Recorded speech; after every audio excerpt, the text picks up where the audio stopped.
Hi all, my name is Gaurav. In previous video, we talked about the signature of map operation in Java Stream. In this video, we'll talk about how to utilize map in different ways, starting from old traditional ways to the modern approach, which is the Lambda expression. So let's start. So let's say we have a list of integer and we want to transform this list by doing a square of each number. So basically we want to convert this 1 2 3 4 to 1 4 9 16, and that's what we want to do using map operation of Java Stream. So first thing, map operation, map works upon the stream. So first thing is we need to convert this list of integer into stream. And how to convert that? We can use stream function, and this stream function will convert this list of integer to stream of integer. Okay, now we will perform map operation on this stream of integer. Say map. What does map takes? Map takes this function. What is this function? Let's go to map. Map takes this variable of type function. What is type function? Function is nothing but a interface, and that's to functional interface. It means this interface has only one abstract method. So that is why it is called functional interface. So means map can take type of function or any class, any object of any class which implement this function interface. So what we will do, we will go here, we will create a class, let's say square, which implements this function. Okay. What is this T? T is an input on which this function would be applying the transformation. So data type of input. So it will taking input of type integer. So T would be integer. What after transformation, what it would be returning? So it would be transforming integer by doing a square of it integer. And ultimately that would also be an integer. So return type would also be integer. Okay, this I think is spelling mistake.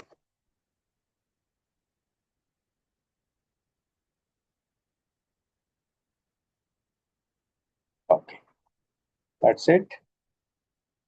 Now this is giving an error, add unimplemented method. So why it is saying add unimplemented method? Because this function interface has, this is a interface and it has only one abstract method, which is apply. So Java is asking to implement this apply method. What we want to do is an apply method. So basically we want to square off the input. So we'll say return t into t. That's it. Now map takes either type of function, or we can provide any class which implement this function interface. So square is implementing this function interface, so we can provide the object of square class.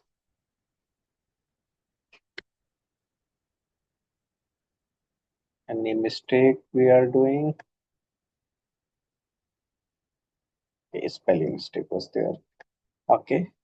Now this map will return a integer, a stream of integer. So we will store it again in stream of integer, and let's say square stream. We name it that square stream. If we want to print it, we will apply for each operation on this. We'll say for each, take each number from this stream and print it. That's it. Let's run it. It worked. Wow. Okay. What is the next way? Next method is, so this is a named class square which is implementing this function interface. We can do it with the help of anonymous inner class also, same thing. And what is anonymous inner class?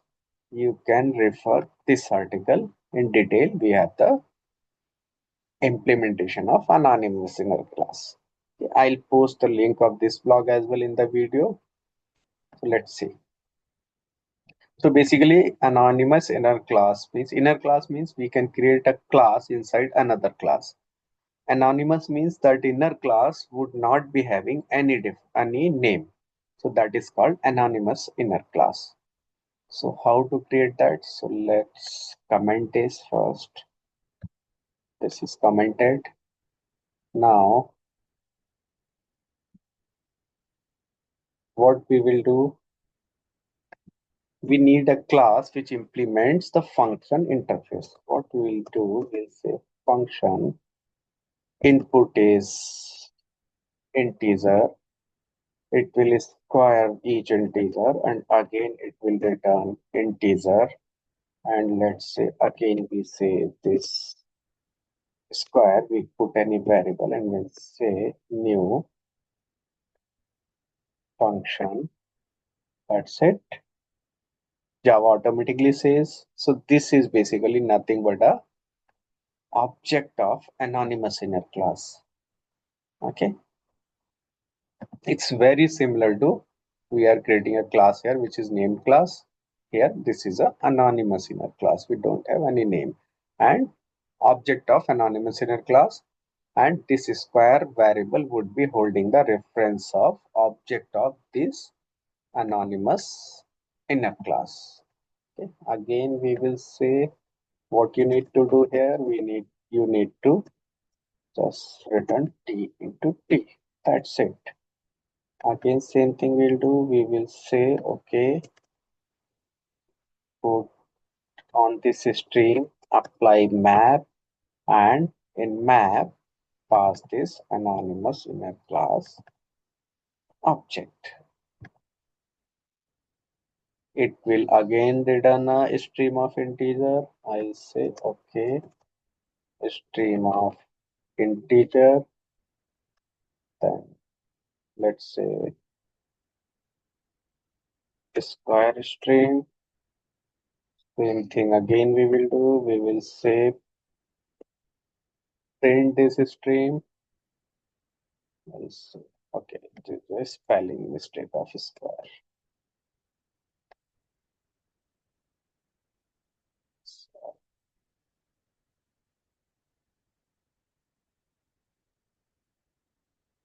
Square string, we will say for each operation, take each number from the string and print it. That's it. It should work. Let's see. Yes, it is working. So that's with the anonymous inner class. Third is the latest way to do it via Lambda expression. So what Lambda expression says, so if you see what we are doing, we are implementing this, and Lambda expression works only with the functional interface. If you want to learn more about Lambda expression, then go to this article, functional interface and Lambda expression. I'll provide the link of this blog as well in the video description. For now, let's start. I'll just quickly recap what I mentioned in that blog. So basically, this function interface has a function apply. So as we are on the left hand side, we are saying function integer. So right hand side, we don't need to. Obviously, we would be saying new function only here. So we don't need to explicitly mention it here. So I deleted this. I can delete this bracket as well. Then I can, now this function interface has only one function apply. So obviously if I am implementing this interface, obviously I would be implementing the apply function. And apply function, Java already knows apply function has a return type integer, and it will take an input as integer. So what I'll say, I'll remove this return type integer because Java already knows, and obviously this input type integer because Java knows that apply will take integer type input. Perfect. I can remove this override because Java knows it's a functional interface, so there is only one function. We can do only the overriding. That is for to one function apply. Now I can, in between input and definition, I can put a arrow bracket. That's it. As Java knows, it returns the variable, so I can remove the return statement. I can remove these curly braces as well, and I can say like this and like this. Even I can remove these bracket as well, and that's it. It should still work. It is working. So you see, with the lesser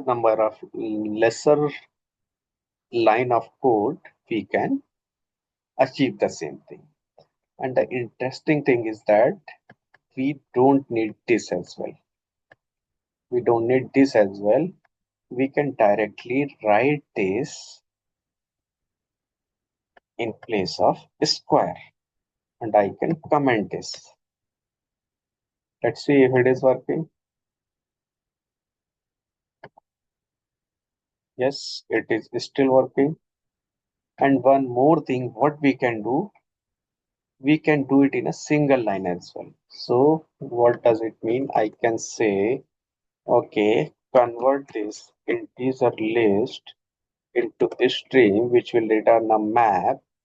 Then on this map, on this, sorry, this is a list of integer. Perform a stream operation on that, which will return another stream. And on that stream, perform the map operation. And in the map operation, what you need to do, you need to square the number. So pass this. Then if you want to print this, then say for each and say number, same thing. I'll just copy. That's it. I don't need these lines of code as well, and it should work. That's it. Let's see if it is working.